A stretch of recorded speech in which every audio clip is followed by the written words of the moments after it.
Okay. A very good evening to one and all. Hope my screen is visible and I'm audible to everyone. Please let me know chat box if it is so.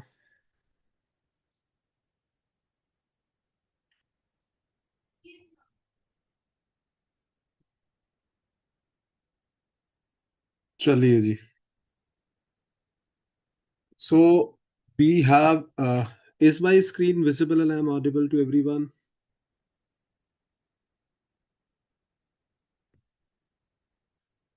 Chali. So we had discussed till question number 105. Today we will start with question number 106 and onwards, right? And we would like to wind up. It is an upcoming 2 days. No more classes after that. Hopefully, I will take 2 sessions on Sunday and we will try to finish it up, right? So let's take this question. This is a very simple question and basically from the UG side, undergraduate side. And earlier also, ma'am have also talked about this, and we have also talked about this multiple times that we have 17 sustainable development goals which are there. So question number 106 say all the sustainable development goals other than partnership goals 17 represent ecological, social, and economic aspects. What are the respective number out of 16? So let me tell you very frankly, when we talk about sustainable development, we have three pillars, or you say three main pillars are ecological security, economic security, and social security. Or uh, in the other words, we says 3P: people, planet, and prosperity. So we can correlate it like this: 3Ps of sustainable development, where we say people. So people basically, then we have planet. Let me write this way, and prosperity. Right. When you say people, it is basically social. When you say planet, we say ecological. And when you say prosperity, it is economic. So whether people say it, whether somebody say people, planet, prosperity, or whether somebody say social security, economic security, or ecological security, it is one of the same thing.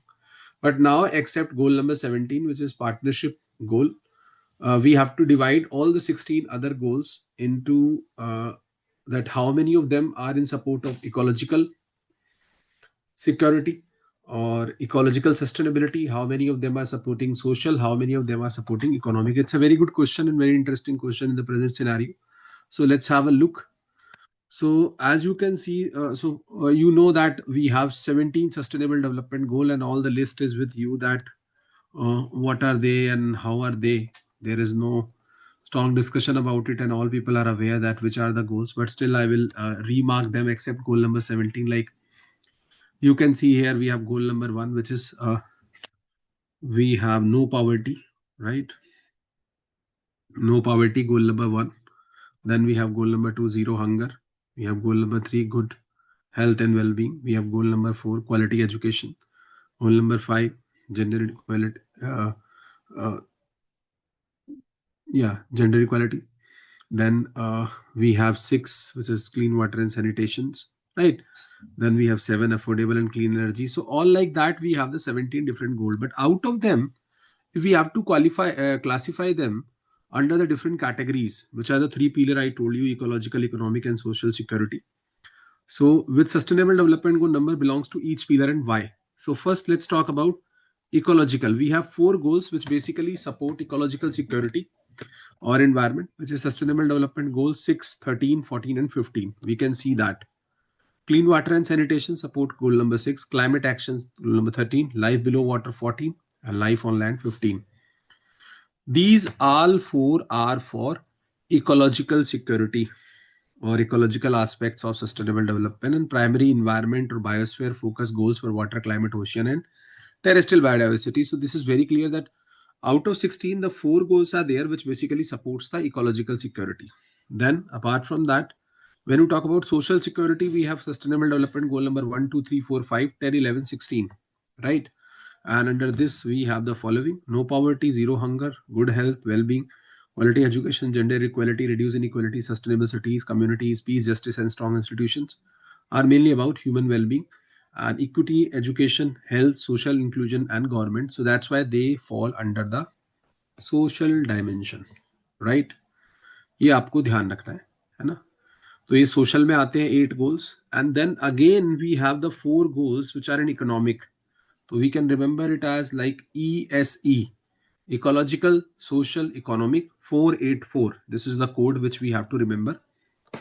Then we have the economic 4 goals: affordable and clean energy 7, decent work and economic growth 8, industrial or innovation infrastructure 9, responsible consumption production 12 are the primary concern with production, energy, job, industry, and sustainable economic activity. So now we can easily demark that how we have to go, like 484, right?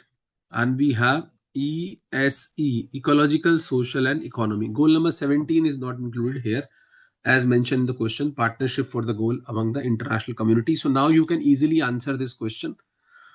And it's a very simple question. It is taught under UG, undergraduate, and ma'am have also taken the sustainable development goal, and we have given this in multiple times the solution in booklet 4. So here now the search of the answer is very easy, that all the sustainable development goals other than the partnership goal, to 16 bach gaye. So all the sustainable development goals other than partnership goal represent ecological, social, economic aspects. What are their respective number out of 16? So here we can say it is 484, ecological, social, and economic, ESE. So ecological, social, and economic 484 is the correct answer, which is the third option. Is it clear to each and everyone? 106 quickly response करेंगे guys.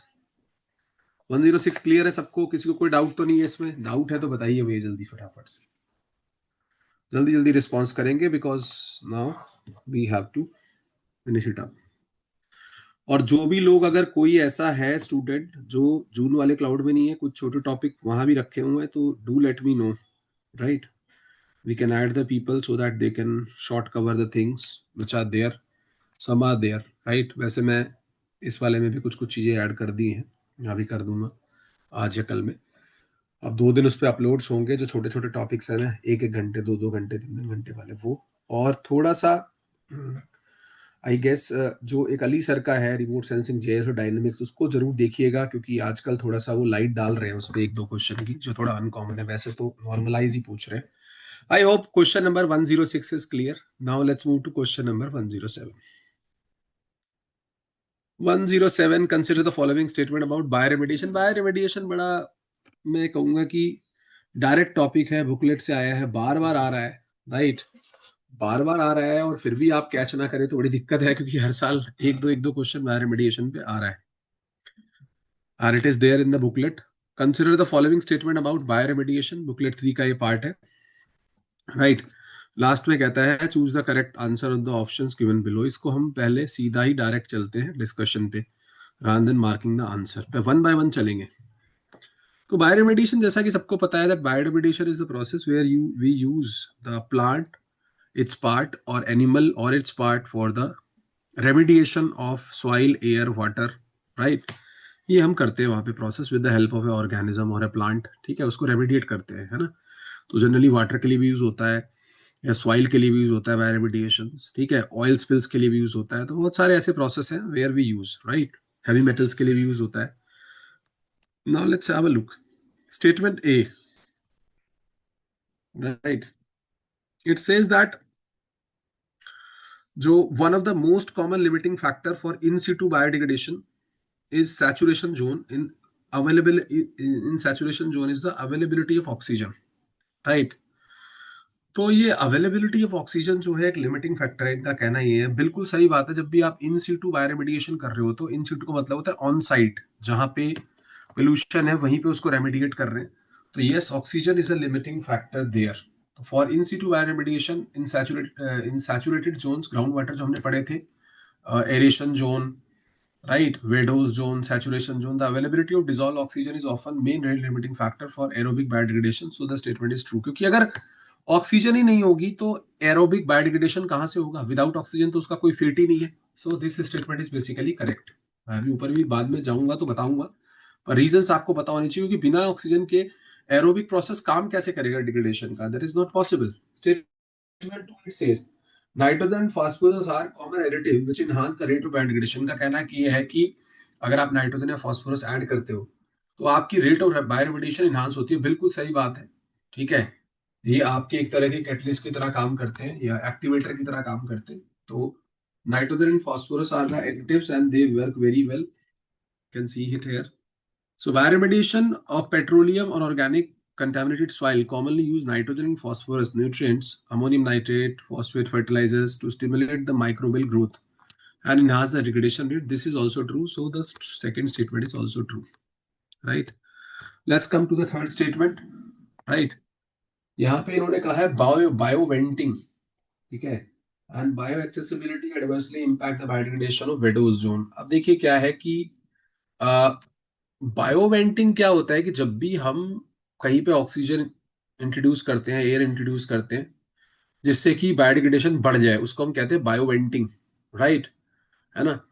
तो इसके बारे में जानते हैं कि ये क्या है। तो bioventing and bio accessibility adversely impact the biodegradation windows zone. Adversely नहीं करता भाई, डायरेक्टली करता है। अगर एक्सेसिबिलिटी ज्यादा होगी और बायोवेंटिंग ज्यादा करेंगे तो ज्यादा डिग्रेडेशन होगा, तो एडवर्सली नहीं होगा, डायरेक्टली होगा, ठीक है। ऑप्शन में गलत दिया हुआ है, तो यहाँ पे उसको भी देख लेते हैं दैट बायोवेंटिंग क्या है। तो बायोवेंटिंग is an in situ technique that introduce air or oxygen in the vadose unsaturated zone to enhance the aerobic biodegradation. It improves, not adversely impact biodegradation by increasing oxygen and sometime bioavailability. तो ये positively है, negatively नहीं है, तो ये गलत हो गया। Bioaccessibility, how accessible contaminants are to microbe and increase also enhance the degradation. Saying bioventing and bioaccessibility adversely impact the biodegradation, therefore false. तो ये स्टेटमेंट गलत हो गया क्योंकि ये तो बढ़ाते हैं, ये घटाते थोड़े हैं। So statement 3 is not correct. Now let's come to the statement 4, which is option D. It says that methanotrophic organism, methanotrophic organism कौन से होते हैं? जो मीथेन को ऑक्सीडाइज कराते हैं guys, right. Methanotrophic organisms are involved in और example of को-मेटाबॉलिज्म biodegradation. ये बिल्कुल सही बात है, कई जगह पे ऐसे बैक्टीरिया इन्वॉल्व होते हैं। तो मिथेनोट्रॉपिक और methanotrophic bacteria oxidize methane but can co-metabolically degrade contaminants like trichloroethylene, जो ट्राइक्लिन में यूज होता है, via methane monooxygenase enzyme, a classical example of co-metabolic biodegradation. Hence the statement D is true. तो ये भी सही है, सिर्फ सी गलत हुआ है अभी तक।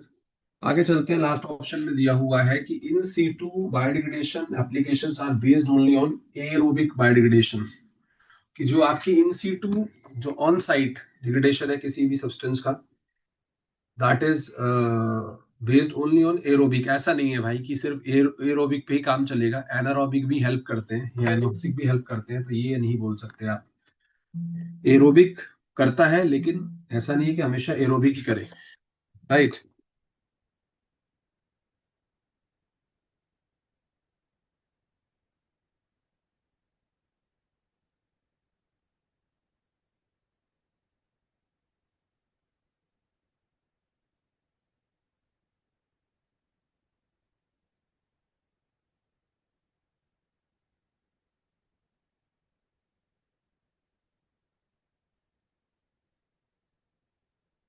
राइट, ये ध्यान रखिएगा कि जरूरी नहीं है कि सिर्फ सारा काम एरोबिक ही करेंगे भाई, एनारोबिक का भी अपना रोल होता है, उसको आप डिनाई नहीं कर सकते, ठीक है ना। तो उनका भी रोल है। तो in situ bioremediation can be carried out under aerobic या एनारोबिक, दोनों में से कोई भी चूज कर सकते हो, आपकी चॉइस है, वो depends upon the person, right. Conditions depending on the contaminant type. For example, many chlorinated solvents are remediated under aerobic conditions. Therefore, anaerobic conditions. तो बहुत सारे anaerobic में भी होते हैं। Therefore, the claim is that in situ application है based only on aerobic degradation is false. तो ये भी statement आपका गलत हो गया, right? तो फाइनली मुझे समझ में आया कि मेरे पास सिर्फ 3 ही स्टेटमेंट हैं, ए, बी और टी जो ट्रू हैं। और वापस चलते हैं इन्वेस्टिगेट करने। इजी क्वेश्चन है, कोरिलेट कर सकते हैं, मोस्टली बुकलेट की थीम पे है। तो consider the following statements about bioremediation. और छोटा लेक्चर है इसके 1 घंटे का ना, बायोरेमेडिएशन का 1 से 1.5 घंटे का, तो वो सुन सकते हैं आप लोग। ये चीजें देखो क्या है, ये आपको मूव आउट करनी होती है, इनमें कोई बहुत ज्यादा ग्रेट कॉन्सेप्ट नहीं है, ये सब चीजें आप जानते हैं, बट वही है कि जो बुकलेट में मेंशन है वो चीज आपको होनी चाहिए। तो one of the most common limiting factor in Situ biodegradation is saturated zone availability of oxygen. ये तो बिल्कुल ठीक था जो हमने देखा। बी आपका गलत था, where they say nitrogen phosphorus और common additive which enhance rate of, sorry B भी सही था, मैंने गलत बोला, बी भी सही था because they enhance the degradation. C हमारा शायद गलत था, where bioventing and bio accessibility adversely directly impact करते हैं बायोडिग्रेडेशन को। डी हमारा जो था ये भी सही था कि methanotrophic organisms are involved in example of co-metabolism biodegradation, बिल्कुल सही बात है। पांचवा जो है आपका इन सीटू बायोडिग्रेडेशन में कि सिर्फ एरोबिक का ही रोल होता है, वो गलत है कि in situ biodegradation applications are based only on aerobic biodegradation, नहीं, एनारोबिक का भी रोल होता है। तो you can see that A B D is correct, and if A B D is correct तो करेक्ट आंसर आपका हो जाएगा 2 guys. I hope 107 is clear to each and everyone. यहाँ तक किसी को कोई डाउट नहीं, जल्दी बताइए फटाफट से, किसी को कोई डाउट है यहाँ तक? क्विकली गाइस रिस्पॉन्स करते रहिए, because these are important information and has to be digested very well. Quickly clear है? चलिए आगे चलते हैं हम लोग। We move to question number 108। 108 भी आसान क्वेश्चन है, बार बार ये क्वेश्चन आ रहा है, आपको ये पता होनी चाहिए चीजें, और मुझे नहीं लगता कि ये टफ क्वेश्चन था टू बी वेरी फ्रैंक, क्योंकि ये बहुत डिटेल में हमने पढ़ा है वेस्ट जो है, हैजार्डस वेस्ट एंड ऑल। तो लेट्स सी दिस क्वेश्चन की कहता क्या फटाफट से quickly. 108 says which of the following rules come in existence in the same calendar year in India.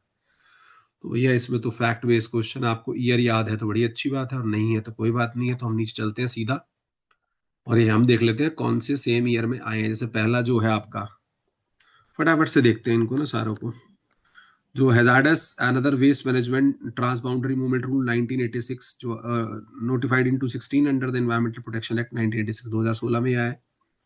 उसके बाद दूसरा बैटरी वाला, बैटरी मैनेजमेंट हैंडलिंग रूल है ना, notified earlier in 2001, not 2016. So battery management handling rule 2001, the rules were first notified in 18 September 2001 under environmental protection act। है तो सारे EPA के अंडर में, to regulate the manufacture, sales and recycling and dispose of battery to ensure environmentally sound management। तो अब अगर आप देते हैं रिसाइकलर को वापस, तो आपको 50 या 100 रुपए वो कंपनसेशन में देता है, लाइक स्कूटी या कार की बैटरी देते हैं तो वो आपको 50 या 100 रुपए कंपनसेशन में देता है, और उस बैटरी को डिस्पोज करने की, रिसाइकिल करने की रिस्पॉन्सिबिलिटी उसी की है, ठीक है, जो ईपीआर का भी पार्ट है। उसके बाद सी की बात करते हैं, जो आपसे कहते हैं कि बायोमेडिकल वेस्ट मैनेजमेंट रूल, तो 2016 में ही आया है, ठीक है। उसके बाद देखते हैं जी next, solid waste management rule 2016, replacing the municipal solid waste management handling rule 2000, नए आ गए हैं तो 2016 वाले, ठीक है। Municipal solid waste management and handling rule 2016 आ चुके हैं। उसके बाद पीआईएल तो आपको पता ही है कि पीआईएल तो 1991 का है, public liability insurance rule, framed under the public liability insurance act notified in 1991 2006। दो ऐसे है जो कहीं ना कहीं 2016 में नहीं है। एक तो ये बैटरी वाला है आपका, विच इज गॉन, तो बैटरी वाला चला गया, और एक पब्लिक लायबिलिटी इंश्योरेंस एक्ट चला गया, ये दोनों चले गए। बाकी के जो ए सी और डी है आपके, वो 2016 में आए हैं सारे। यही क्वेश्चन में पूछा था कि कौन से सेम ईयर में फॉल करते हैं, देखिए ध्यान से। तो यही कहा था ना कि which of the following rules came in existence in the same calendar year, तो ये भी 2016 का रूल है, ठीक है जी। उसके बाद सी जो है बायोमेडिकल वेस्ट मैनेजमेंट रूल, ये भी 2016 का है, और उसके बाद डी जो है सॉलिड वेस्ट मैनेजमेंट रूल, ये भी 2016 का है। तो ये तो आसानी से होना चाहिए था क्वेश्चन मेरे हिसाब से, क्योंकि ऐसा कोई ऑप्शन है नहीं जहाँ पे ए बी सी डी हो, और वेस्ट वाले सारे रूल एक साथ, बैटरी का तो अभी रिसेंट एडिशन है। तो करेक्ट आंसर आपका 3 हो जाएगा guys, A C and D. Correct answer is 3 which is A C and D. I hope it is clear to each and everyone. Simple question है, it's not a very tough question, right. कोई जो बहुत ज्यादा hi fi logic नहीं है, सिर्फ जिसको याद है कौन से ईयर में आया था, they can correct it. I hope it is clear. Now let's move to 109। ये अच्छा क्वेश्चन है, बट ये भी रिपीटेड क्वेश्चन है, और बुकलेट में इनके बारे में काफी इंफॉर्मेशन है। इनफैक्ट बुकलेट 1 में भी है और 3 में भी कुछ भी है, जहां पे हमने normalize difference in vegetation index, normalize difference in snow index, ये सब मेंशन किया है, एनडीवीआई, एनडीएसआई, ठीक है, normalize difference in moisture index या वाटर इंडेक्स, ये सब वहां मेंशन हुआ है। जीआईएस रिमोट सेंसिंग से क्वेश्चन है, तो इस तरह के क्वेश्चन कोई नए नहीं है, बट पहले हम बात कर लेते हैं कि कौन कौन सी चीजें यहाँ पे है जो हमें गो थ्रू करनी है, और अच्छे से गो थ्रू करनी है। क्वेश्चन नंबर 109 में स्पेक्ट्रल इंडेक्स दिए हुए हैं यहाँ पे, और यहाँ पे एक्सप्रेशन दिया हुआ है कि फार्मूला क्या होता है। बुकलेट में एनडीवीआई और एनडीडब्ल्यूआई और एनडीएसआई, ये तो तीनों मेंशन है, राइट, पहले भी आया क्वेश्चन से। तो let's go one by one. हम लेफ्ट हैंड साइड पे जो दिए हुए हैं ना, इन सबको पहले कर लेते हैं ए बी सी डी को, उसके बाद ऑटोमेटिकली आपका हो जाएगा। सबसे पहले हम बात करते हैं एनडीबीआई की, जो पहला ऑप्शन है, this basically stands for normalize difference in bareness index, कि कितना एरिया आपका खाली है या कितना मैदान ऐसी पड़ा है बिना वेजिटेशन के, राइट? तो it is a spectral index use in remote sensing to identify the map bare land और expose soil surface, specially in urban और एरिड रीजन्स, कि जो आपके अर्बन एरियाज है, रेगिस्तान वाले एरिया, और अली सर की क्लास में ये है मेंशन, उन्होंने कराया भी है, क्योंकि वो इसी पे काम करते हैं। इसीलिए मैं कह रहा हूँ कि ये जो उनका जीएस रिमोट सेंसिंग वाला कोर्स है, बुकलेट में जो इन्फॉर्मेशन है, मेरे वाला छोटा जो कोर्स है, और डायनेमिक्स का जरूर देख लीजिएगा एक बार, थोड़ी हेल्प हो जाएगी आपको कुछ। तो normalize difference in bareness index, कि कितना एरिया खाली पड़ा है आपका, बेयर लैंड है, एक्सपोज सॉइल सरफेस है, specially in urban and arid regions, right? तो ये एक बात हो गई। उसके बारे में क्या बात कहेंगे? Normalize difference in bareness index, bare land index. अब देखिए इसमें फार्मूला क्या है, जो यहाँ पे चीजें मेंशन है, मैं आपको बता दूं। SWIR का मतलब होता है शॉर्ट वेव इंफ्रारेड, ठीक है ना? और TIR का मतलब होता है टोटल इंफ्रारेड रेडिएशंस, राइट? जो TIR मेंशन किया हुआ है यहाँ पे, मतलब टर्मिनोलॉजी आपको पता होनी चाहिए ना, ठीक है? तो वो मैं आपको बता देता हूँ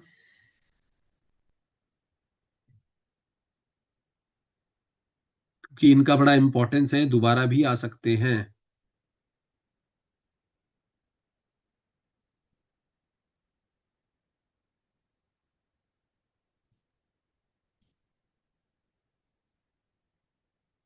ये थर्मल इंफ्रारेड आपकी होती है, मैं बता दूं आपको, तो यहाँ पे मेंशन कर लीजिएगा।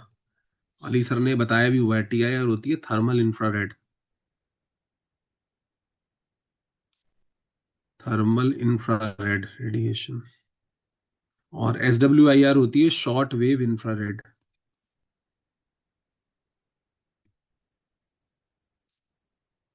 बस इसी को फार्मूले में फिट किया गया है कि जो normalize difference in bareness index होता है, उसका फार्मूला क्या होता है? NDBI SWIR minus TIR divided by SWIR plus TIR। तो खत्म ये कहानी, फिर कुछ भी नहीं है इसमें। इसमें एक ऑप्शन दिया हुआ fourth one, that SWIR minus TIR, SWIR plus TIR, इससे मैच कर देंगे, और कुछ करना धरना इसमें था नहीं, ठीक है?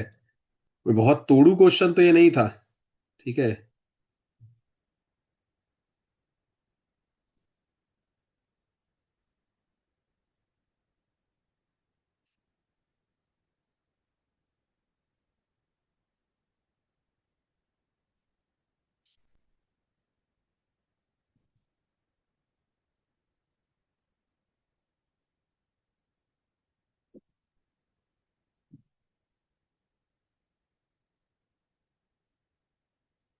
ठीक है जी, ये ध्यान रखिएगा, ठीक है? तो ये ध्यान रखना है आपको कि ये है इसमें सारी कहानी, है ना? तो here we can see that this matches the expression fourth, अभी हम वो करेंगे। पर आपको पता होना चाहिए कि इसका मीनिंग क्या होता है एक्चुअली में। इंडेक्सेस व फार्मूले जरूर आपको याद कर लेने हैं, ठीक है? क्योंकि दोबारा भी पूछे आ सकते हैं। दूसरी बात होती है गाइस NDBI की, normalize difference in built up index, ये कितना बना हुआ है, रोड कितनी है, घर कितने हैं, ठीक है? पहले बेयरनेस का पूछ लिया, फिर बिल्ड का पूछ लिया, राइट? तो normalize difference in built up index कितना बना हुआ है, इसको भी देख लेते हैं। It is a spectral index use in remote sensing to identify and map built up area such as कहाँ बिल्डिंग्स हैं, कहाँ रोड्स हैं, other impervious surface. It is based on the fact that the build-up surface reflects more strongly in short wave infrared, ये भी short wave infrared में दिखाई देता है band, and then in the near infrared band, unlike vegetations, right? तो normalized difference in build-up index, ये आपका हो गया normalized difference in build-up index। यहाँ पे भी uh, तो यहाँ पे दो आपकी है, एक तो नियर इंफ्रारेड है, तो ये फार्मूला बदल जाएगा। SWIR तो सेम ही रहेगा, शॉर्ट वेव इंफ्रारेड, लेकिन ये बाद वाला बदल जाएगा, थर्मल इंफ्रारेड की जगह नियर इंफ्रारेड हो जाएगा। तो यहाँ फार्मूला सिंपल हो गया, short wave infrared minus near infrared, short wave infrared plus near infrared, ये इसका इंडेक्स निकालने का तरीका होता है, normalize difference in built up index. तो ये भी बहुत सिंपल है, इसमें कुछ टफ नहीं है, और फिक्स फार्मूले हैं इनके, इसीलिए पूछा गया है, ठीक है? बहुत लॉजिकल क्वेश्चन नहीं है। हाँ, ये दोनों आपको मिलेंगे, आपकी बुकलेट में है, जो normalize difference in vegetation index और ये सब। तो NDWI आता है थर्ड, जो है ना, normalize difference vegetation index, sorry water index, not vegetation. तो normalize difference in water index, moisture या वाटर इंडेक्स, ये आप पता करते हैं जिससे हम हेल्थ बता सकते हैं वेजिटेशन की, कि वेजिटेशन कितनी हेल्दी है और मॉइस्चर कंटेंट कैसा है, क्योंकि अगर बहुत ही कम होगा तो अनहेल्दी स्टेट की तरफ जा रही है, अगर बहुत ठीक ठाक होगा तो हेल्दी स्टेट की तरफ जा रही है, quite clear from the aspect. तो normalize difference in water index, spectral index used in remote sensing. To detect and map water bodies like lakes को, रिवर्स को, रिजर्वायर्स को हम मैप करते हैं इससे through the remote sensing. And we estimate the surface water pressure कितना है वहां पे. ठीक है, वो हम देखते हैं कि सरफेस वाटर प्रेशर कितना है ना, ये आपको देखना है. Estimate the surface water pressure. ठीक है, उसके बाद assess the moisture content in vegetation and land surface depending on formulation. तो ये बातें याद रखनी है आपको कि इसका एप्लीकेशन क्या होता है, right. The index exploits the fact the water strongly absorb near infrared. ये भी पता चलता है कि जो वाटर है उसकी मैक्सिमम एब्जॉर्प्शन जो है नियर इंफ्रारेड है and short wave infrared, SWI radiation के आसपास है, विजिबल लाइट को रिफ्लेक्ट करते. तो ये जो normalize difference in water index है या फिर मॉइस्चर इंडेक्स है, ये गाउ नाम के एक साइंटिस्ट से 1996 में इन्होंने इसको हाईलाइट किया था. ठीक है, normalize difference in water index या मॉइस्चर इंडेक्स, गाउ नाम के एक साइंटिस्ट थे 1996 में. तो उन्होंने एक फार्मूला दिया था that normalize difference in water index और moisture index is near infrared minus, ठीक है, शॉर्ट वेव इंफ्रारेड. यहाँ पे उल्टा है फार्मूला, हर जगह शॉर्ट वेव में आर सब्ट्रैक्ट हो रहा था, यहाँ पे शॉर्ट वेव सेकंड में आ रही है. तो यहाँ पे ध्यान रखना है कि NDWI है तो NI पहले आएगा, तो NIR near infrared minus short wave infrared divide bye NIR plus short wave infrared. ठीक है, ये ध्यान रखना है. इसमें ये थंब रूल पक्का है कि ऊपर हमेशा माइनस होता है, नीचे हमेशा प्लस होता है. ठीक है ना. ये एक बात इसमें याद रखने वाली होती है कि फार्मूले में हमेशा न्यूमरेटर में माइनस लिखा गया, कि कोई फार्मूला चेक कर लो इनमें सब में, और नीचे प्लस लिखा गया. बस आपको इंडेक्सेस याद रखने हैं कि कौन सा कहाँ था. तो ये मॉइस्चर कंटेंट की स्टोरी होगी. लास्ट में एक इंडेक्स आता है NDSI, normalize difference in snow index. ये भी आपकी बुकलेट में है, थर्ड बुकलेट में मेंशन है. ठीक है, तो normalize difference in snow index is a spectral index used in remote sensing to detect the map and monitor the snow cover on the earth surface. जैसे मान लीजिए कि कश्मीर में बर्फ गिर गई, अब मुझे पता करना है कौन कौन से एरिया में कितनी बर्फ गिरी है, थिकनेस कितनी हो सकती है. तो भैया सैटेलाइट भी बहुत हेल्प करता है आपको. ये नहीं कि आप जाके नापेंगे रोड से या बाय रोड, तो सैटेलाइट का भी काफी काम है. ठीक है, तो ये आपको ध्यान रखना है ना. तो ये बहुत जरूरी होता है. And it is designed to distinguish snow from the cloud, vegetation, soil and water, which often appear similar in visible imagery. अब देखिए ये किया क्यों जाता है, क्योंकि देखिए ताकि वो ना मॉर्फ ना कर सके. ठीक है, कि स्नो को हम अलग कर सके क्लाउड से, वेजिटेशन से, सॉइल से और वाटर से, क्योंकि इनकी ऑलमोस्ट जो है रिफ्लेक्टेंस एब्जॉर्बेंस सेम जोन में आती. तो यहाँ पे जो फार्मूला है गाइस वो भी सिंपल है, that normalize difference in snow index is green minus short wave infrared divided by green plus short wave infrared. ये ध्यान रखना है आपको. और यहाँ पे मेंशन भी किया है, green is the reflectance in the green visible band जो हमारा सनलाइट का होता है, and SWIR is the reflectance in the short wave infrared. तो ये चीजें आपको मेंशन है और आती है, सर की क्लास का ही क्वेश्चन है ये, मुझे अच्छे से याद है क्योंकि ये इंडेक्सेस वो पढ़ाते हैं सारे, राइट. तो ये ध्यान रखना है आप लोगों ने, बस इसके बेसिस पे ही हमें इस क्वेश्चन में मैच करना था. When you are going to match, तो अब तो आपको ये पता चल ही गया होगा कौन किसके साथ जाने वाला है. तो जो बेयरनेस इंडेक्स है that will basically go to 4, short wave infrared minus thermal infrared divide by short wave infrared plus thermal infrared, right.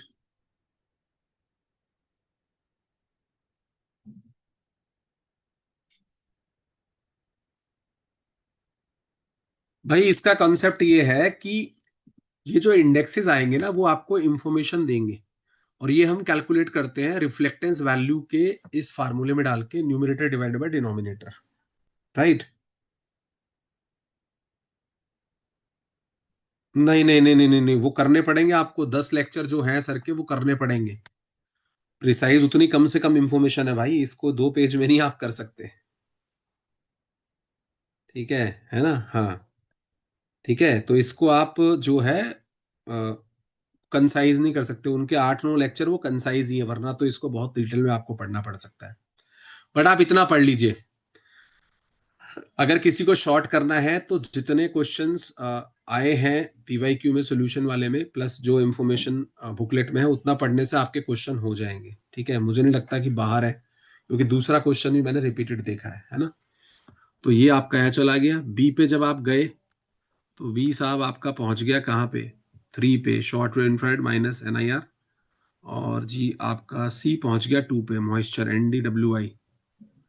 ठीक है, normalize difference in water index. और NDSI, normalize difference in snow index. Right, D is 1, sorry D1, C मैंने 2 करना था, मैंने उल्टा लगा दिया, सी 2 पे और D1 स्नो इंडेक्स।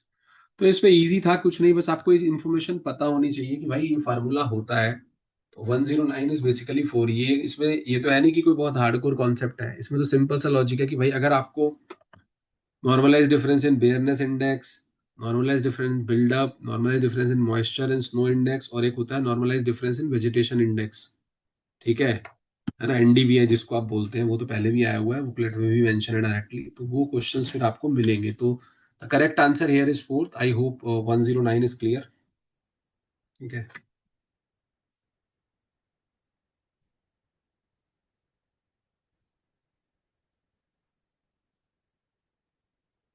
हाँ ये सब आप अपने लॉजिक्स बना सकते हैं रिमेम्बर करने के लिए, अच्छी बात है that you are sharing with the class, that is good.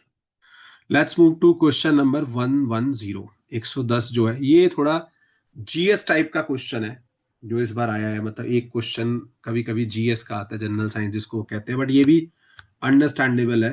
Question number 1010, ये क्लाइमेट चेंज और एयर पोल्यूशन से क्वेश्चन है। ठीक है ना। अरे वो सबका अपना टेक्निक है तो उसको आप कर सकते हैं, है ना। ठीक है, इतना पैनिक करने की जरूरत नहीं है ना। तो how many methodologies under offset mechanism of the carbon credit trading scheme CCTS 2023 allowing non obligated entities to participate in voluntary climate mitigation, कि भैया हम आपको जबरदस्ती नहीं कर रहे, आप अपने से क्या पार्टिसिपेट करना चाहेंगे। अब देखिए कार्बन क्रेडिट का क्या होता है, every country have been assign certain credits on the basis of emissions, कितना आप ग्रीन हाउस गैस एमिशंस करते हैं। तो अगर जो कम करते हैं वो एक तरह से उनके पास कार्बन क्रेडिट एक्स्ट्रा है, वो दूसरी कंट्री को बेच भी सकते हैं, या उन्हें कह सकते हैं कि आप हमारे कार्बन क्रेडिट बोरो कर लो। ठीक है, हम उसके बदले में वो चार्ज करते हैं कुछ पैसा, या जो भी है इंटरनेशनल मार्केट में। तो क्लाइमेट चेंज की भाषा में ये चलता है कि जिसके कार्बन क्रेडिट पॉजिटिव है मतलब उसने अच्छा काम किया है in order to reduce the greenhouse gases, और जिसके कार्बन क्रेडिट मतलब नेगेटिव है मतलब वो कंट्रोल नहीं कर पा रहे हैं अपने एमिशंस को। तो projects are propose by government of India. तो ये बात ध्यान रखनी है कि इसमें जो है आपके जो मेथोलॉजी जो प्रपोज हुई थी, राइट, नॉन ऑब्लिगेट एंटिटीज जो पार्टिसिपेट कर सकती थी वो बेसिकली वॉलेंट्री क्लाइमेट एक्शन में प्रपोज की गई थी 8 आपकी। ठीक, मतलब पहले तो 12 की गई थी, लेकिन जो ये ऑफसेट मैकेनिज्म के अंडर में आई वो 8 आई थी। ठीक है, 8 है ना, और देयर, ये ध्यान रखना है, मैं बता देता हूँ इसका लॉजिक क्या है। ठीक है, क्रेडिट का तो यहाँ देख लेते हैं, छोटा ही है, ज्यादा बड़ा नहीं है, इसमें बस हमने मेंशन किया सारी चीजों को सो दैट आप अंडरस्टैंड करें। तो ब्यूरो ऑफ एनर्जी एफिशिएंसी जो है B, acting as the central government identified and circulated 12 draft methodology covering the phase 1 sectors for public comments when it formally proposed the offset mechanism in January 2025. After the consultation approval process of the central government published the detailed procedure for the offset mechanism and formally approved the 8 methodology. Approvals खाली 8 को मिला था, 12 इन्होंने offer की थी। Example card out for renewable energy ऐसे एक हो गया, हाइड्रो पावर हो गया, पंप स्टोरेज हो गई, ग्रीन हाइड्रोजन हो गई, इंडस्ट्रियल एनर्जी हो गई, लैंडफिल मिथेन हो गई रिकवरी, सॉरी मैंग्रूव एफोरेस्टेशन हो गया, रिफोरेस्टेशन हो गया। In other words the initial proposal और itemization was 12, the final set approved announce publicly was 8। तो भैया इन्होंने प्रपोज तो करी थी 12, लेकिन जो फाइनली अप्रूव्ड हुई नॉन ऑब्लिगेटरी कैटेगरी में वो सिर्फ 8 ही हुई। ठीक है, अब ऑफसेट मैकेनिज्म होता क्या है, what is the offset mechanism. तो ऑफसेट मैकेनिज्म CCTS, राइट, जो यहाँ पे मेंशन किया गया आपका कार्बन क्रेडिट ट्रेडिंग स्कीम, है ना, CCTS, that is projects and organizations not covered by the company's compliance target to register the voluntary greenhouse gas reduction or removal activities and earn government backed carbon credit if their emissions reduction or removal are real, measurable and additional. The Bureau of Energy Efficiency in the administration and detailed procedure set out methodology developed validation और verification issues rule। तो वो बताते हैं कि भैया आपको कैसे कम कर लेने हैं ये। कुछ एविडेंसेस हैं इनके 8 मेथोडोलॉजीज के। ठीक है, यहाँ पे मेंशन है कि एविडेंसेस कौन कौन से हैं जो दिए गए थे स्टार्टिंग में. तो a government press release states that the center approved the detailed procedure for the offset mechanism and 8 different methodologies under offset mechanism to operationalize in Indian carbon market. And sector report and explainer summarize the notification confirm approval of 8 methodologies for the domestic voluntary carbon market under the carbon credit trading scheme. तो 8 कोई खाली मंजूरी मिली है. Competitive examine policy summarize references the official framework and list the number as 8 non-obligatory right participation via voluntary project. तो non obligatory है, मतलब आप जबरदस्ती नहीं करवाएंगे, बट एक ऑप्शन दी गई है वहां पे. जैसे फॉर एग्जांपल यहाँ पे एक एग्जांपल भी कवर किया है. The approved set include methodologies spanning, जैसे रिन्यूएबल एनर्जी यूज कर ले वो कंपनी है, वो ऑर्गेनाइजेशन, इंक्लूडिंग हाइड्रो या पंप स्टोरेज या ग्रीन हाइड्रोजन प्रोडक्शन करना स्टार्ट कर ले, इंडस्ट्रियल एनर्जी एफिशिएंसी अपनी बढ़ा ले, लैंडफिल से कोई मिथेन रिकवरी कर ले, या फिर आपका मैंग्रूव एफोरेस्टेशन कर ले, है ना. So some other illustration the breadth of eligible offset activities, and therefore the number of methodologies proposed by the government in India under the offset mechanism was only 8. तो प्रपोज जो total हुई थी, finally जो approved हुई वो 8 हुई. और ये बेसिकली कुछ नहीं है, क्लाइमेट चेंज को रिड्यूस करने की एक तरीका बताया गया बेसिकली जो कार्बन क्रेडिट ट्रेडिंग स्कीम है. तो correct answer here basically third. तो इस तरह के क्वेश्चंस भी आजकल ट्रेंड में है कि एक आधा क्वेश्चन ऐसा आ जाता है जो मॉडर्न टर्मिनोलॉजी चली हुई है. This was question number 110 guys. Let's move to the next question which is question number 111. अब देखिए ये तो साइंस वाला क्वेश्चन है 11th-12th का. ये जिस बच्चे ने नहीं किया इसका मतलब उसने 11th-12th में फिजिक्स केमिस्ट्री का पहला चैप्टर ठीक से नहीं पढ़ा. ठीक है, या कहीं ना कहीं वहां चूक हुई पहला चैप्टर पढ़ने में. मेरा अपना एक्सपीरियंस ये कहता है कि ये तो होना चाहिए था. इसमें सिंपल लॉजिक है, देखिए कुछ नहीं है, ये आप 11th-12th के किसी स्टूडेंट को दोगे वो भी कर लेगा. पहले में कहता है way of expression probabilities, and दूसरे में कहता है सिचुएशन एक्सप्रेसिंग प्रोबेबिलिटीज. राइट, ये खाली आपको घुमाने के लिए दिया गया है. अब जैसे मान लीजिए कोई आपसे कहता है भाई हम डेसिमल नोटेशन क्यों यूज करते हैं, तो हमें कंप्यूटेशन आसानी हो जाए, डेसिमल में निकालने बड़े बड़े नंबर ना लिखने पड़े जो फ्रैक्शन है हमें. ठीक है, तो जो डेसिमल अभी मैं बताऊंगा अभी आपको कि क्यों ऐसा होता है. तो डेसिमल नोटेशन जो है आपकी basically that belongs to computations, कि हम कंप्यूटेशंस अपनी इजी कर पाए. उसके बाद जो साइंटिफिक नोटेशन है, जैसे आप लिखते हैं 5 × 10⁶, तो आप 5 के आगे जीरो नहीं लगाना चाहते 6, राइट, वो बड़ा नंबर बन जाएगा. तो वो होता है फॉर लो प्रोबेबिलिटीज. ठीक है ना, साइंटिफिक नोटेशन जो है फॉर लो प्रोबेबिलिटीज. तीसरा आता है आपका परसेंटेज. ये सबसे आसान हिंट था. परसेंटेज हमेशा कन्वर्जेंस के लिए यूज होता है कि 5% क्या दिया, 10% क्या दिया, इसका 15% क्या दिया. ठीक है, और पिक्टोरियल फॉर्म जो होती है ना, जो हम दिखाते हैं कई बार, तो वो बेसिकली जनरली रैंडम वेरिएबल्स की होती है. मैं बता देता हूँ आपको क्यों होता है ऐसा. ठीक है ना, तो यहाँ पे जो करेक्ट आंसर आपका होगा guys, that will be basically 2. But let's see the scientific evidences behind this कि क्यों ऐसा हो रहा है. तो correct answer here will be 2. Right, let's have a look कि क्या क्या चीजें हैं, क्यों हमने ऐसा चूज किया, क्यों नहीं किया. पहले बात करते हैं डेसिमल नोटेशंस की गाइस. तो डेसिमल नोटेशन जो है वो बेसिकली कंप्यूटेशंस के लिए यूज होती है. तो decimal notations for computations probabilities and fundamentally calculated in fraction. तो आप देखते हो कि प्रोबेबिलिटी करते हैं हम favourable outcome divide by total number of outcome. तो हमेशा प्रोबेबिलिटी जो है वो आप देखेंगे डेसिमल्स में आती है. 1/5, 1/6, 1/8, जब भी आपने प्रोबेबिलिटी के क्वेश्चन किए as then often converted to decimal. तो इसीलिए हम डेसिमल में कन्वर्ट करते हैं इसको. तो डेसिमल नोटेशंस कंप्यूटेशन के लिए यूज होता है हमेशा. जैसे working with decimal like probability of A.5 is essential for computation like an addition A union B मतलब PA + PB, और मल्टीप्लिकेशन में A इंटरसेक्शन B और इंडिपेंडेंट इवेंट्स. तो ये सब आपने किया हुआ है, और इस पे क्वेश्चन भी एक लास्ट टाइम आया था अगर आपको याद आ रहा हो. तो डेसिमल नोटेशन जो है वो कंप्यूटेशन के लिए है बेसिकली, ये ध्यान रखना है आपने. ठीक है, just give me a second guys.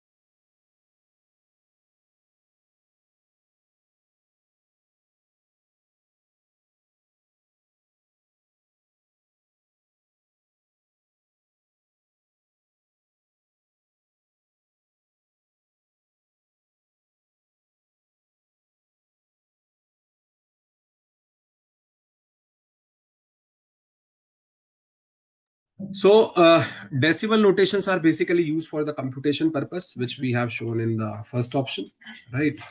तो कंप्यूटेशंस के लिए हम यूज करते हैं जनरली डेसिमल नोटेशंस जो होती है। उसके बाद हम सेकंड पे चलते हैं, साइंटिफिक नोटेशन। जैसे आप लिखते हैं ना कि 5 × 10⁵, दिस इंटू 10⁶, दिस इंटू 10⁻11 12 ऐसे करके। तो साइंटिफिक नोटेशन यूज होती है लो प्रोबेबिलिटी के लिए इस गाइस, ठीक है, जहां पे मतलब बहुत ही कम प्रोबेबिलिटी होगी, ठीक है। जैसे scientific notation is a compact way of writing number that are either too large or too small to conventionally written in decimal form. In statistics, very small probabilities as low p values are like this, इनको लिखते हैं जैसे हम p value देखते हैं ना वहां पे नॉर्मल डिस्ट्रीब्यूशन की। तो ये आपको ध्यान रखना है कि scientific notations for low probabilities या फिर जो आपकी स्मॉल या टू लार्ज नंबर, दोनों चीजें इसमें हो सकती हैं। थर्ड आता है आपका परसेंटेज। परसेंटेज आपको पता है कि कन्वर्जेंस के लिए हम जनरली यूज करते हैं कि इसका 10%, इसका 5%, इसका 4%। तो probability can be express as a fraction of decimal between 0 and 1 and percentage between 0 to 100। Converting a decimal probability to percentage is simple. हम कन्वर्ट तो करते ही आपस में, इंटर कन्वर्टेबल वो है। और पहले पेपर को भी अच्छे से कर लेना भाई, सारा सोल्यूशन जो है उसका आपको हैंडओवर कर दिया गया है, पूरी डिटेल उसमें दी गई है ना। तो ये ध्यान रखना। और लास्ट में आता है पिक्टोरियल डायग्राम, कि आप दिखाएं किसी पिक्चर के थ्रू या बना के इस तरह का, ठीक है। Just a minute guys.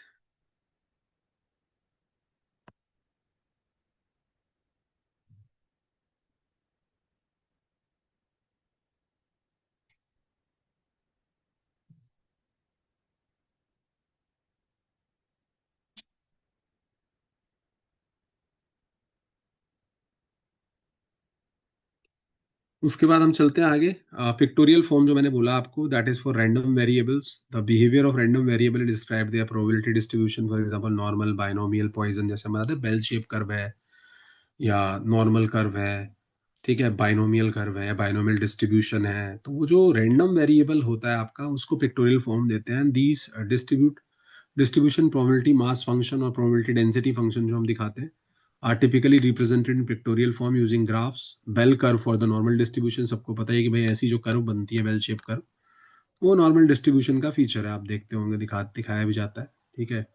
यहाँ पे आपका म्यू, यहाँ पे +1 sigma, +2 sigma, +3 sigma, -1 sigma, -2 sigma, -3, ये सब आपने बनाए हैं। तो फॉर वो आपको दिखाने के लिए यूज होता है for discrete distribution, and this visualisation help understand the variables likelihood for different values. तो ये आपको ध्यान रखना है माइंड में, क्योंकि इस तरह के क्वेश्चंस बहुत जनरलाइज क्वेश्चन है, ये ऐसे नहीं आपको बहुत स्पेसिफिक क्वेश्चन मत मानिएगा, ठीक है ना। तो यहाँ से करेक्ट आंसर आपका जो है 2 कैच होगा guys, as per the options matching. तो 2 will be the correct answer वो 111। आगे चलते हैं क्वेश्चन नंबर 112 के ऊपर, जो कि अच्छा क्वेश्चन है और आपका पेस्टिसाइड के ऊपर है। यहां भी एक गलती है इस क्वेश्चन में जिसको टीचर डाइजेस्ट नहीं कर पाया, ठीक है। ये बात सब बच्चों को पता है कि जो आपके ऑर्गेनोक्लोरीन है उसमें लिंडेन है, ठीक है, ये तो पता है आपको। और पैराथियन, मेलाथियन ऑर्गेनोफॉस्फेट है, ठीक है। और जो डाइक्लोरोवॉस है वो भी ऑर्गेनोफॉस्फेट पर। यहाँ पे ये क्वेश्चन एंटायरली बनाया गया on the classification of classes of organophosphate, जो कि मेरे हिसाब से शायद कहीं ना कहीं ज्यादा डेप्थ का क्वेश्चन हो गया as per the environmental science perspective. अगर किसी मेडिसिनल केमिस्ट्री के बंदे से या किसी जो है मेडिसिनल केमिस्ट्री के बंदे से आप ये पूछते क्वेश्चन तो बात अलग थी, पर ये इन्वायरमेंटल साइंस वालों के लिए बड़ा ट्रिकी क्वेश्चन हो गया। देखिए, फंक्शनल ग्रुप की क्लासिफिकेशन कभी भी इन्वायरमेंट साइंस के बच्चे को नहीं पढ़ाई जाती, आइडियली स्पीकिंग। मैं आपको बता दूं, हम लोगों को तो चलो luckily because we were from different background, तो हमें बायोमेडिकल साइंस में सीखने को मिली वो चीज, बट लेकिन मेडिसिनल केमिस्ट्री में सब पढ़ाया जाता है। बट वी विल इन्वेस्टिगेट कि जो क्लासिफिकेशन है type A organophosphate, type B organophosphate, type C, क्योंकि एक तो यहाँ पे हिंट है सीधा सीधा कि भाई जो ऑर्गेनोक्लोरीन है वो तो लिंडेन है, ये तो सबको दिख गया, ये तो बुकलेट का ही है कि लिंडेन है। और हमें ये भी पता चल गया कि जो आपका ऑर्गेनो जो है ऑर्गेनोफॉस्फेट है वो मेलाथियन, पैराथियन और डाइक्लोरोवॉस है। लेकिन हमें ये नहीं पता चला क्लासेस कौन कौन सी है, जहां बच्चा कंफ्यूज हो गया। तो हम इसको एक बार इन्वेस्टिगेट करते हैं पहले ना, कि कौन कौन सा किस क्लास से बिलोंग करता है, थोड़ी क्लियरिटी आपके पास आ जाएगी 1-1-12 के रिगार्डिंग। तो ये तो आपको पता है कि ऑर्गेनोफॉस्फेट जो होते हैं उसमें मेलाथियोन पैराथियोन आता है, ठीक है ना। और पैराथियोन ज्यादा डेंजरस होता है एज कम्पेयर टू मेलाथियोन, ये हमने पढ़ा हुआ है और ये आपको हमने पढ़ाया भी था क्लास के अंदर। लेकिन यहाँ पे कहीं ना कहीं क्वेश्चन को पूछने का जो डेप्थ था वो दूसरे एंगल पे चला गया, जो कि मेडिसिनल केमिस्ट्री का एस्पेक्ट है। The classification of organophosphate compounds into type A B C is based on their chemical structure. अब देखिए केमिकल स्ट्रक्चर पूछने का कोई तुक नहीं बनता, ठीक है। अनलेस एंड अनटिल किसी ने डीप मेडिसिनल केमिस्ट्री नहीं पढ़ी है वो शायद ही इस क्वेश्चन को आंसर कर पाता। और ऑर्गेनोक्लोरीन लिंडेन के साथ जो D4 है वो 3 ऑप्शंस में है, तो मैं नहीं समझता कि बच्चा टैकल कर पाया होगा। जो लोग पूछ रहे हैं ना कि 2000 जून 25 की कट ऑफ सिर्फ 60% या 59% की हो गई, उसका रीजन ये है कि कुछ क्वेश्चन ऐसे हैं कि जो शायद below the away from the purview of pure environmental science है, क्योंकि ये क्वेश्चन तो फिर केमिकल स्ट्रक्चर का क्वेश्चन हो गया। At the core, phosphorus atoms, specifically of atoms or group attached to the phosphorus, the structural difference dictate their chemical stability, metabolism, unlimited their toxicity and use. तो बहुत सारी information खुल के आती है। In general structure of organophosphorus compound in central phosphorus atom bonded to 4 functional group typically when double bond of oxygen and sulphur. तो इस तरह से बॉन्ड होता है। Here is the detail breakdown of the 3 types of organophosphorus. ये जरूर जान लीजिए, कल का कुछ नहीं पता दोबारा इसको उठा दे। पहले आते हैं टाइप ए ऑर्गेनोफॉस्फोरस।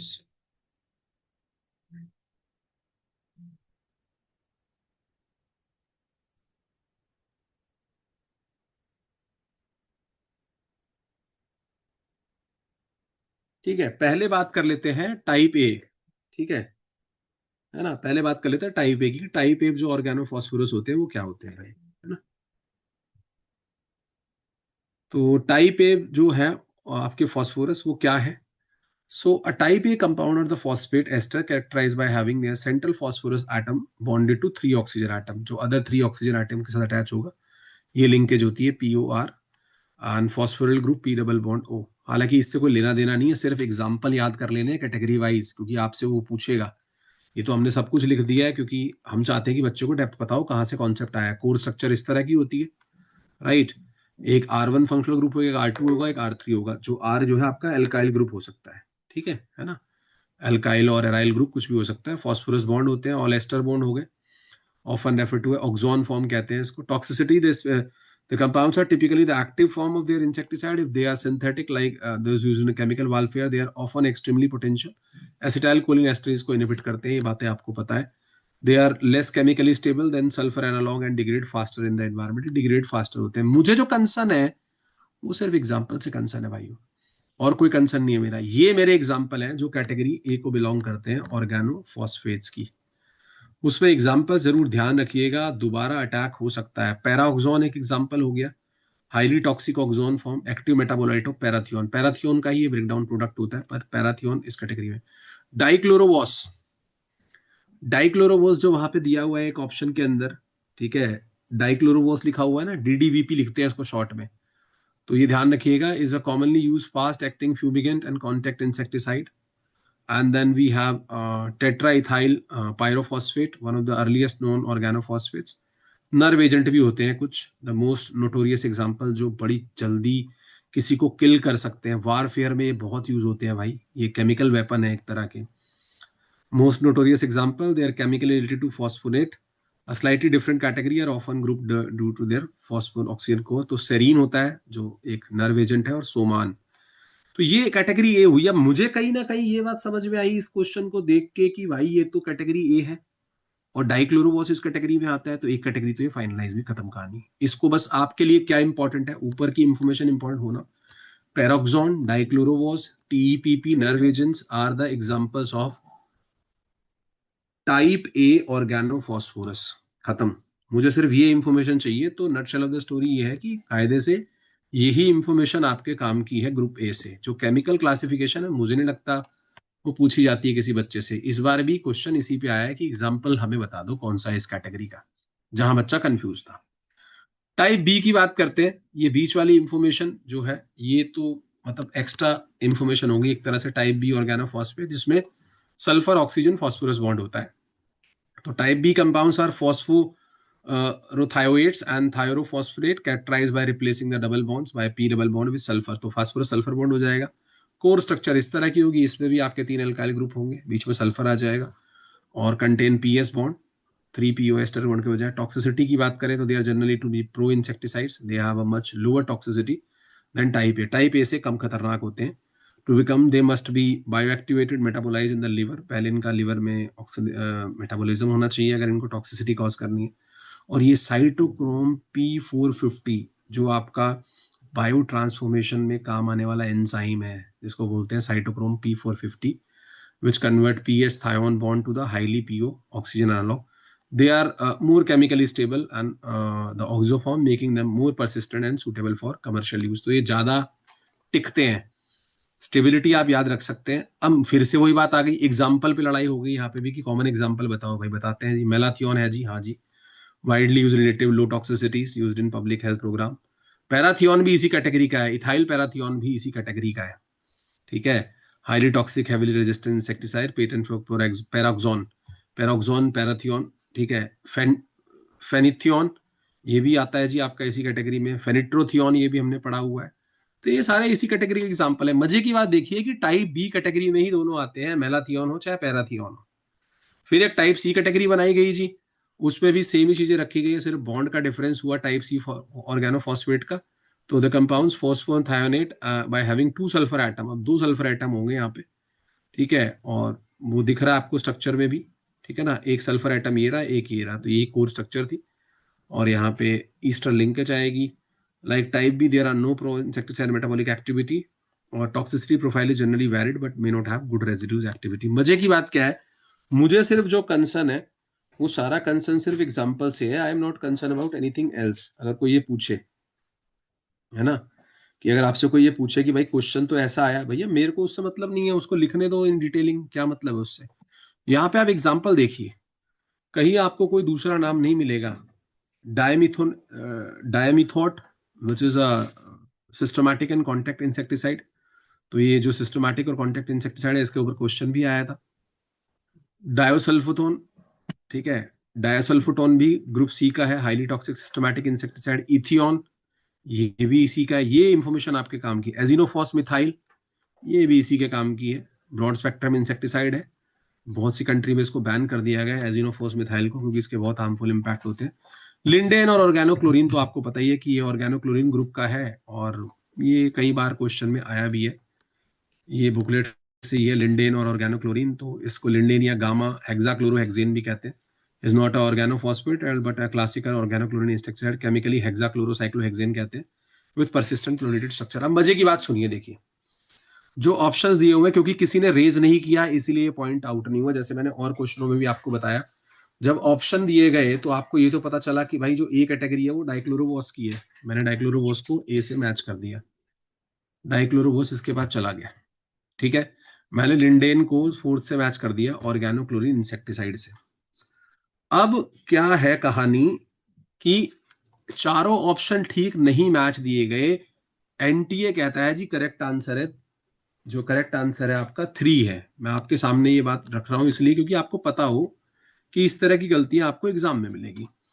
कुछ बच्चों ने मुझसे क्वेश्चन रेज किया कि सर इसका थर्ड क्यों हुआ, जब आप कहते हो कि ये कैटेगरी बी में आता है। मुझे एक बात बताओ, चाहे मैं मेलाथियोन को मिला दूं सेकंड से, चाहे पैराथियोन को मिला दूं, ठीक है, 3 ऑप्शन मेरे ठीक हो जाएंगे जो करेक्ट होंगे। अब आप ऑप्शन थर्ड पे जरा रिव्यू डालिए, ठीक है।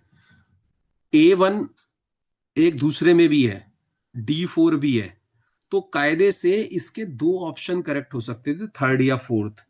लेकिन अब एनटीए है, जो ऑप्शन पकड़ लिया सो पकड़ लिया, क्योंकि टाइप सी का तो यहाँ पे कोई एग्जाम्पल ही नहीं है, ठीक है। अगर हम देखें तो टाइप सी का तो कोई एग्जाम्पल ही नहीं है यहाँ पे, है ना। टाइप सी का तो यहाँ पे कोई एग्जाम्पल ही नहीं है बॉस। तो ये जो चीजें हो रही है एग्जाम में, ये इस वजह से हो रही है क्योंकि किसी ने उसको उस समय रेज नहीं किया, क्योंकि 1-2 दिन का विंडो होता है। इतनी इन्वेस्टिगेशन कौन करता है डिटेल में। हम लोग भी तब तक डीप रिव्यू नहीं कर पाते पेपर का कि हर क्वेश्चन को ऐसे देखे कि कहाँ मैच कर रहा है ना। तो बहुत सारी चीजें ऐसी मिलेगी आपको, तो आपको घबराना नहीं है। आपको ये पता था कि भाई A1 और D4 मेरे लिए इसमें सही है, तो A1 और D4 अगर सही है तो पहले दो ऑप्शन तो यहां से उड़ गए जिन पे आप 100% श्योर थे, ये तो गए। अब लड़ाई इन दोनों में है, तो कायदे से इसका आंसर अगर फोर्थ भी दे देते तो गलत नहीं होता, लेकिन एजेंसी का डिसीजन सुप्रीम माना जाएगा। एजेंसी ने कहा जी थर्ड है, तो बिल्कुल ठीक बात है साहब, थर्ड है, हम कब मना कर रहे हैं। पर दोबारा अगर ऐसा क्वेश्चन अगर आपको आए तो ये ध्यान रख लीजिएगा कि बी कैटेगरी से ही पैलाथियन और मेलाथियन बिलोंग करते हैं। तो यहाँ पे कहा गया जी बी बिलोंग्स टू, जो A belongs to 1, D belongs to 4, B belongs to 3। इन्होंने अपनी एक कैटेगरी बना दी है सी टाइप, ठीक है, वो जो मेरे हिसाब से ठीक नहीं है ना। और इन्होंने कहा है कि जी सी बिलोंग्स टू 2, पर इन ये दोनों ही टाइप बी के हैं। कायदे से होना चाहिए था क्या, इन दोनों को यहां जाना था, ये आ गए गलत। यस, ठीक है, तो वो दोनों, ठीक है, तो ये जो है टाइप बी से बिलोंग करते हैं। तो यहाँ ये गड़बड़ थी इस क्वेश्चन में, मेरा काम था इस क्वेश्चन की गड़बड़ को आपको हाईलाइट करना, ठीक है। बट एजेंसी से आप एग्जाम का रिजल्ट डिक्लेयर होने के बाद लड़ नहीं सकते, प्रॉब्लम ये है, बाय डिफॉल्ट ऐसा ही है सिस्टम में, क्या कर सकते हैं, ठीक है। एक क्वेश्चन के लिए वो इसको मानेंगे नहीं, ज्यादा से ज्यादा क्या करेंगे, आप लगाओगे कहेंगे ड्रॉप कर दिया जी क्वेश्चन, जैसे मैंने आपको इन्वायरमेंटल केमिस्ट्री वाला क्वेश्चन दिखाया था, क्योंकि एक ऑप्शन को वो ठीक नहीं रख सके, एक ऑर्डर उसमें मिसिंग हो गया, तो उस क्वेश्चन को ड्रॉप डिक्लेयर कर दिया, क्योंकि उनको फर्क नहीं पड़ता उससे, उसमें क्या है, एक क्वेश्चन ड्रॉप कर देंगे, 99 क्वेश्चन पे डिसीजन आएगा, 98 पे आ जाएगा। अब तो फिर भी ठीक है कि एक दो ही ड्रॉप हो रहा है, पहले तो 55-6 ड्रॉप होते थे, ठीक है। तो उसमें आपको टेंशन नहीं लेनी है। Correct answer as per the agency is 112 is 3, but keeping in mind that parathion and melathion both belongs to type B organophosphate insecticide, ठीक है जी, ये ध्यान रखिएगा। तो ये आपको पता होना चाहिए कि correct option here is 3 as per the agency. But मैंने क्लासिफिकेशन आपको बता दिया, आपके पास सोल्यूशन में अवेलेबल है। मेरा सिर्फ, हम लोगों का सिर्फ इम्फेसिस होना चाहिए एग्जांपल्स पे, राइट, इस कैटेगरी ऑफ क्वेश्चंस में एग्जाम्पल से ऊपर जो स्ट्रक्चर है केमिकल, मुझे नहीं लगता कि वो एक प्योर इन्वायरमेंटल साइंस के बच्चे को कोई भी यूनिवर्सिटी पढ़ाएगी या कहीं भी वो पढ़ेगा, अनलेस एंड अनटिल वो उसकी केमिकल क्लासेस पे पीएचडी ना कर रहा हो। Let's move to the next question.